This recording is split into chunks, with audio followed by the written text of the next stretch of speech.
ॾुखनि सुखनि जी उहा सेज आहे जंहिं ते न चाहींदे बि के घड़ियूं खारणी पवनि थियूं।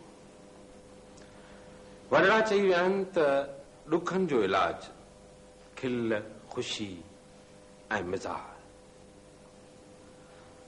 मज़ाह असांजे मुख़्तलिफ़ इलाक़नि में मुख़्तलिफ़ तरीक़नि सां कई वेंदी आहे। जहिड़ी तरह ॿहिराड़ीअ में माल वंदा माण्हू थकिजी जेॾी महिल शाम जो पंहिंजनि वथाणनि ते पहुचंदा आहिनि त उते चर्चनि जा मुक़ाबिला थींदा आहिनि। शादी ऐं ख़ुशीअ जे मौक़े ते सांग रचाया वेंदा आहिनि। रूप मटाए बरजस्ती नकाली करे खिलाइण बि असां वटि हिकु रीत रही आहे।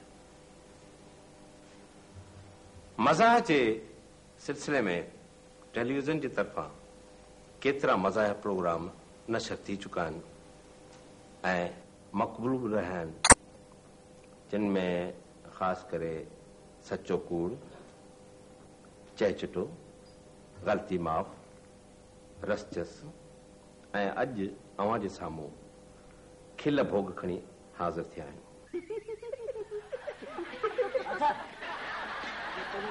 जेको तो पंहिंजो बाबा ऐं तव्हांखे भायां चितायां हेॾो जेको तो पंहिंजो खाराए थोरो करे छॾंदो आहे। जेको तो पंहिंजो कई वरी मुताबिक़ हलो जेको तो पंहिंजो ॾिसो पंहिंजो बाडी त ॾिसो जेको तो पंहिंजो तव्हांखे छा कयो जेको तो पंहिंजो तव्हांखे माइटर खां वधि हारे वियो भायां जेको तो पंहिंजो हा अचे जेको तो पंहिंजो खा जेको तो पंहिंजो पी ईअं खयो हथ डिघोड़ी त वी ऐं फोन खाई वठां पोइ मूंसां ॻाल्हाइजी ठीकु आहे। मूंखे केरु पियो ॻाल्हाए हा किथां पियो ॻाल्हाई टेलीफोन छॾे न तोखे कोन आया बाबा तोखे कोन आया न